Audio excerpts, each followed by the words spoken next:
राधे राधे। माघ मास महात्म के 24वें अध्याय की कथा में लोमस ऋषि जी पिशाच को समझाते हैं कि माघ मास में तुम प्रयाग में जाकर स्नान करते हो तो इससे तुम्हें पिशाच योनि से मुक्ति मिलती है। इस पर पिशाच लोमस ऋषि से प्रश्न करता है। 25वें अध्याय में वह लोमस ऋषि से क्या प्रश्न करता है, इसी की कथा हम सुनते हैं। पिशाच कहने लगा कि हे मुनि, केरल देश का ब्राह्मण किस प्रकार मुक्त हुआ, यह कथा कृपा करके विस्तार पूर्वक कहिए। देवदूती कहने लगा कि केरल देश में वासु नाम वाला एक वेद पारंगत ब्राह्मण था। उसके बंधुओं ने उसकी भूमि छीन ली, जिससे वह निर्धन और दुखी होकर अपनी जन्मभूमि त्याग कर देश विदेश में घूमता फिरा। किसी व्याधि से ग्रस्त होकर मृत्यु को प्राप्त हो गया। उसका कोई बांधव न होने के कारण उसकी अर्धवैदिक क्रिया नहीं हो सकी, ना ही उसकी कोई दाह क्रिया हुई। इस प्रकार क्रिया के लोप होने से निर्जन वन में प्रेत होकर चिरकाल तक फिरता रहा। शीत ताप भूख प्यास के दुख से हाहाकार करता हुआ वह नंगे शरीर रोता फिरता था, परंतु उसको कहीं सद्गति नहीं दिखाई देती थी। सर्वथा दान न देने से वह अपने कर्म फल को भोगता था। जो लोग अग्नि में आहुति नहीं देते, भगवान का पूजन नहीं करते, वे आत्मविद्या का अभ्यास भी नहीं करते, अच्छे तीर्थों से विमुख रहते हैं।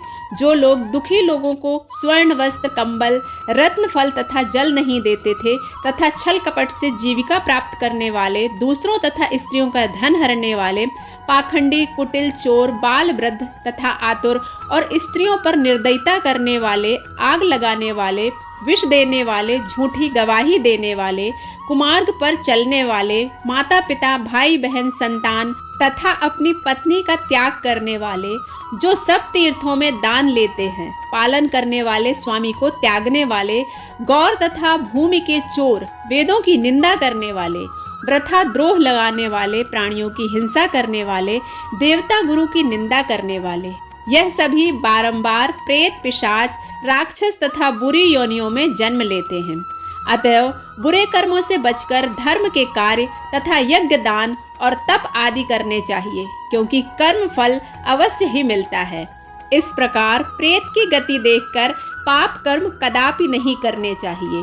ब्राह्मण कहने लगा कि इस प्रकार उस केरल ब्राह्मण ने उस पर्वत पर अधिक समय व्यतीत करके एक मार्ग में एक पथिक को देखा, जो 2 गगरियों में त्रिवेणी का जल लिए हुए था, आनंद पूर्वक भगवान के चरित्र का गान कर रहा था। प्रेत ने उसका मार्ग रोककर कहा कि तुम डरो मत, इस गगरी का जल मुझको पिलाओ, नहीं तो मैं तुम्हारे प्राण ले लूंगा। देवदूती कहने लगा कि दुखी, दुर्बल, नंगे, मुरझाए हुए तुम कौन हो, पैरों से पृथ्वी को स्पर्श न करके चलते हो। लोमस जी बोले। प्रेत यह वचन सुनकर कहने लगा कि मेरे ऐसा होने का कारण सुनो। मैंने कभी ब्राह्मणों को दान नहीं दिया, अत्यंत लोभी, क्रियाहीन, दूसरे के अन्न से पलने वाला था। मैंने कभी किसी को भिक्षा नहीं दी, न दूसरे के दुख से दुखी हुआ, न प्यासे प्राणियों को मैंने कभी जल पिलाया। मैंने कभी छाता, जूता कुछ भी दान नहीं किया, ना ही किसी को जल का पात्र, पान या औषधि किसी को भी नहीं दी। ना मैंने अपने घर में कभी किसी अतिथि को ठहराकर उसका सत्कार किया।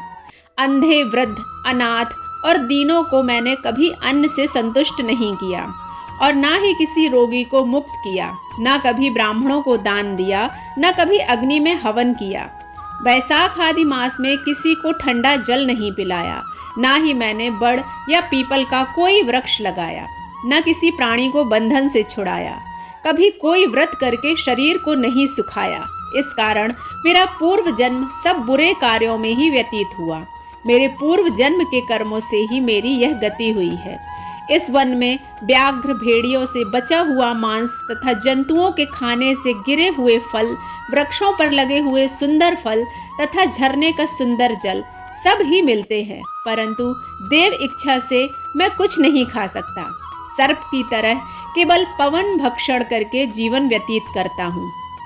बल, बुद्धि, मंत्र, पुरुषार्थ से लाभ, हानि, सुख, दुख, विवाह, मृत्यु, जीवन, भोग, रोग तथा वियोग में केवल भाग्य ही कारण होता है। कुरूप, मूर्ख, कुकर्मी, निंदित तथा पराक्रम से हीन मनुष्य भी भाग्य से ही राज्य भोगते हैं। काणे, लूले, लंगड़े, नीतिहीन, निर्गुण नपुंसक भाग्य से राज्य प्राप्त करते हैं।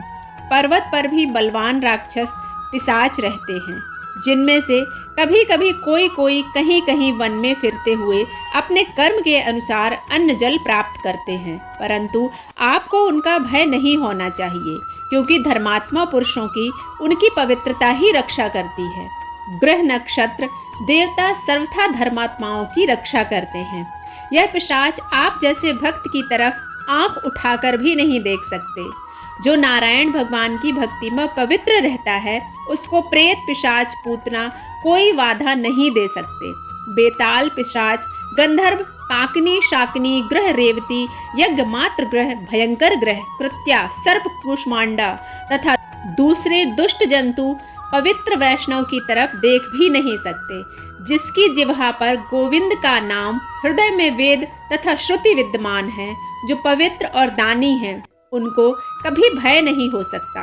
हे ब्राह्मण, इस प्रकार कर्मों का फल भोगता हुआ मैं यहाँ रहता हूँ, ऐसा सोचकर मैं शोक नहीं करता। एक बार मैं जम्बालनी नदी के किनारे पर गया था। वहाँ पर घूमते हुए मैंने सारस के वचनों को सुना था।